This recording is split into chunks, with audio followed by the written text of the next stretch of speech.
Hello, my name's Norman Murray, and this is Isabella Leung, who is our storyteller for episode 3 of The Girl Who Fell Through the World. And we've just finished filming the episode. How have you found it? The filming or the episode? The whole thing. Like, how did you find today as a sort of filming thing? It was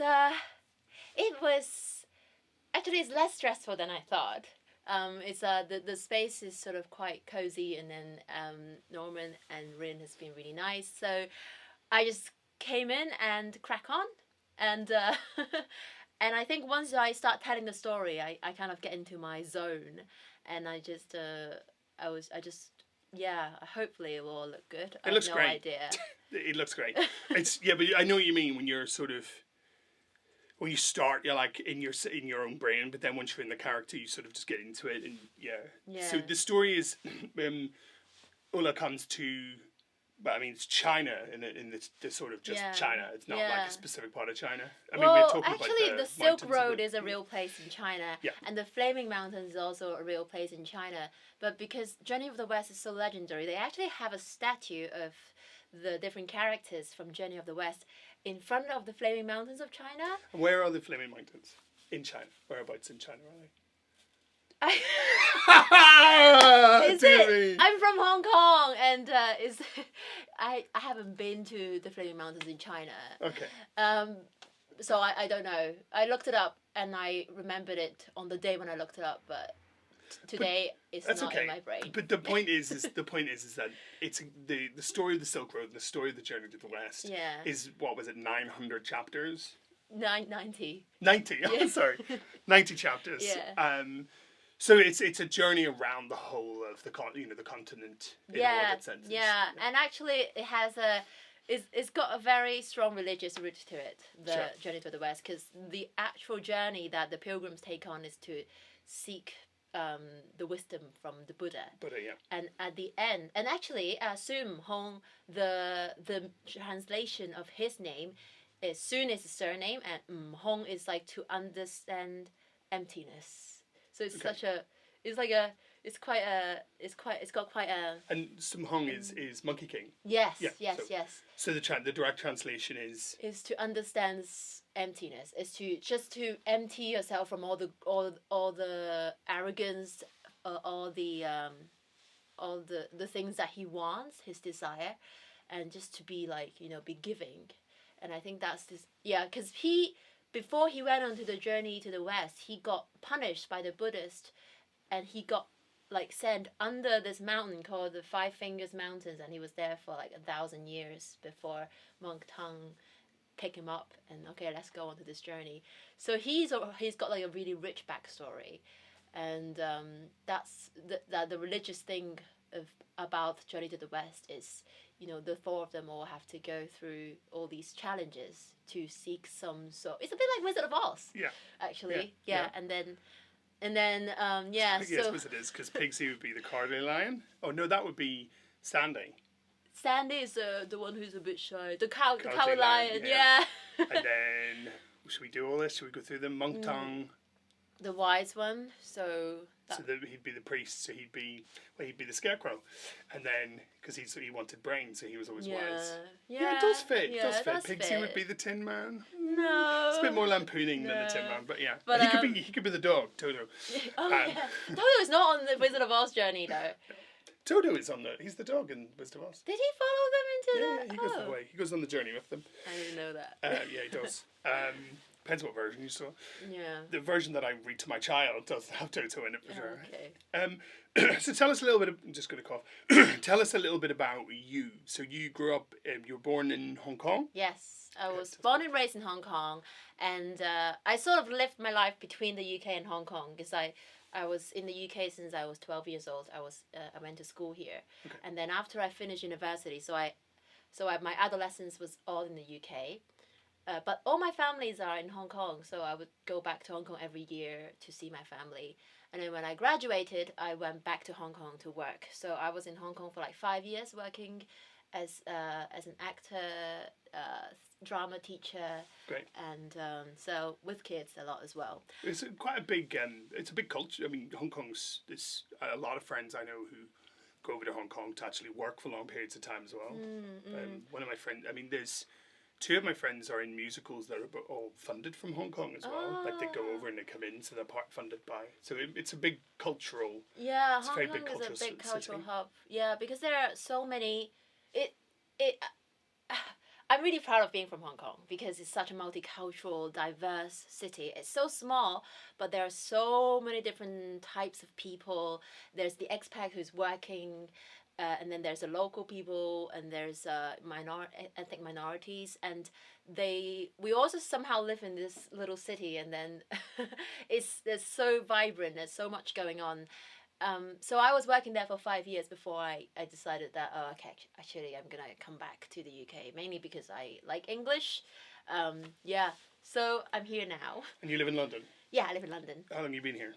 How long have I been in London? Since the start of the pandemic, really. Oh, so you're new to the Yeah, city, essentially. I moved Not here. new, but you're new back again. Yeah. So obviously I've been to London before when I was in school. But I didn't move to London until the beginning of February 2020. Wow, so you are just in the pandemic. Yeah, so you got, what, 3 weeks before you had to, 4 weeks before you had to No, lock it down? wasn't that bad. I mean, the lockdown was in, do we have to mention It was this the word? end of March, so it was early April. Yeah. So you really didn't have very long. No. You may have had longer in your head, thinking, "No, it's okay," but Yeah, we were pretty much on it. Yeah. So how's it been? I mean, so it's be interesting to talk about how, because you're an actor, predominantly your discipline's acting straight away, isn't it? Yeah.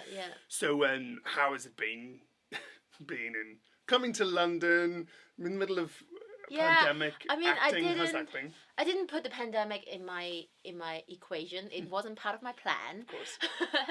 But before I came to London, I actually had 2 years of training in France with a clown master, Philippe Gollier. Yeah, Gollier, yeah. So I was training with him, and I discovered about comedy. I started writing, and so when I was in London back in 2020 in February, I was quite hopeful about meeting people and doing work, and as an actor throughout last year, I've been quite lucky actually. I had some projects. So what have you worked on? So I worked on a fringe show at the Vault Festival. That's right, yeah. Yeah, and it's called Freedom High. It was a devised piece with with a couple of other artists from Hong Kong, multidisciplinary artists, and the piece is about the protests in Hong Kong in 2019. And then I also worked at the Vault again, so same venue but different company, for an immersive theatre experience about hell. Okay. Yes, I remember you saying that. Yeah, so the show is called Dante's Inferno. Nice. So it's quite clever, Didn't find that funny. catchy title, and we're actually going to come back again, hopefully, when the theatres reopen. Are you going to do Vaults Festival for that? No, so the Vault Festival It's cancelled this year. year, but then Dante's Inferno is a part of the Vault's company, so it's there. When I say Vaults Festival, I mean 2022, because it would have happened by now. So are they cancelled the 2022 festival? No, I think they've cancelled the 2021. Oh yeah, that. What am I No, doing? wait. Oh, that would have been gone by now. That Yeah, was that would have been January. now, Yeah, and no, it's not happening. So maybe I think 2022 they're happening. Yeah. Yeah. So I mean, how have you found the sort of process of working with Orla and sort of working her into your piece? Because we when we were sort of working on it, because there's the story of there's this sort of one thing we were sort of talking a lot about, like how do we get the sort of women into it, and what stories that if there's 90 tales could we tell, and you were straight in there with like the Kingdom of Women and why that would be important. Yeah. We had a little bit of a scupper because Pigsy drinks some water and then gets pregnant, and we were sort of deciding whether that was relevant to anything we wanted to tell. But we sort of adapted, didn't we? Yeah, so the original Kingdom of Women story is a little bit more complicated than how it was portrayed in the actual Orla story. So Pixie drinks some water, Pixie gets pregnant, they got into the Kingdom of Women, there is a queen in the Kingdom of Women, and then somehow in some other versions Monk Tang falls in love with one of the women. So there's a lot of different adaptations of this place alone.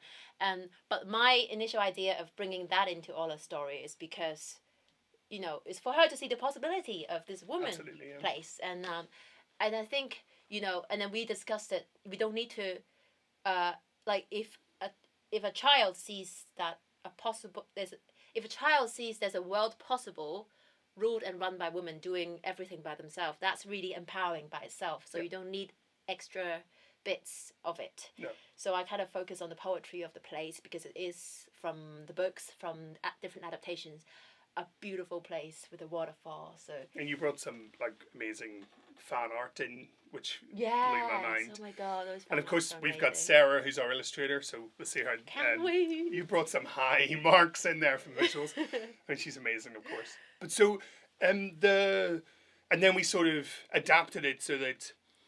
Not that Orla was saved by these women, but that there was an option to kind of collaborate with them and sort of save these sort of four iconic characters from the danger they get into. Because we wanted the big, we wanted a climax in that part of the story, and then we were like, oh, how can we incorporate what she's already gone through into this big climax? And then the whole horn-shaped cup. And getting the woman back to help, and Spindle's idea was all just kind of from our heads, really. Yeah. But I'd like to take credit for it. I think it's pretty. I think it's good. It's pretty cool. I think that the whole thing about stories in this piece is all about this idea of oral tradition and passing stories on, which is obviously massive in China as well. But then also just that idea that adaptations to try and tell what you're trying to get at. Yeah. How do we use these tools to tell our tale to get this character to go on a journey? And by the time we hit this episode, she's discovering her humor. She's not discovering her humor. She's understanding that she is funny. That she remembers. Yeah. This whole thing's about remembering, isn't it? Yeah. Not that she doesn't have those skills. She just because she's been in lockdown for a year, she's forgotten those skills. That's kind of concept behind it. So then, by the time we get to the end of this, she's sort of empowered enough to make a decision and sort of save everybody, and she makes that decision herself. Exactly. And then she goes into episode 4 where she's challenged even more. Thank you very much. I mean, I'm looking forward to seeing the episode. I suppose the only thing really just to sort of bring back up is you grew up in Hong Kong, but you said you came over here a bit. So where were you when you were 10 years old? When I was 10 years, I was still in Hong Kong. Okay, so. Who was Isabella back in Hong Kong at 10 years old? What was she doing? Wow. Looking back, I think I was just a clueless kid at 10 years old. I mean, I was quite a rebel, to be honest. I was... Clueless rebel. Uh-oh. A clueless rebel, yeah. I'm the younger. I've got a sister who's older than me, and I'm the younger one in the family. So I guess the natural instinct of the young... Well, I don't want to say that to all the sisters out there, but, when you're the younger sibling, you're kind of like, me. So I was sort of breaking the rules, throwing tantrums, and my mum was like, send her to boarding school in the UK. So... that changed. You went to boarding school after 10? Oh, right, okay. Well, no, I came when I was 12 years old. But she sort of... The decision was to send you to boarding school here. Yeah. Not because you were rebellious, I assume. It was a good choice to do so. No, it was because my dad prefers the education system over here. Okay, sure. Makes sense. I mean, I don't know if I agree necessarily because I don't know anything about the Chinese one, but yeah. Yeah. So I suppose just that 10-year-old girl, do you relate to anything that Orla is, or... Do you feel like you're very different? If you met each other, would you be very similar? Would you be very different characters? No. I think I would be similar to Orla because I love stories as a child. So if I were to fall into the story and go on this massive journey, meeting all these people, I would be thrilled. I would be like, yes, I'm the main character of this story. I can choose. I can change things. And I would say I'm quite fearless as a 10-year-old. I would go on the roller coaster when I'm like, you know, a little bit shorter than the limit, I'll just be like, I'm gonna go. So yeah, for that, I think I can relate to Orla. I would just go up there, talk to a monkey, talk to a princess, and sort of just step in instead of step back. Yeah, yeah. It's that idea of like, yes. I'm going to move forward instead of step back into it. Yeah, exactly. Great.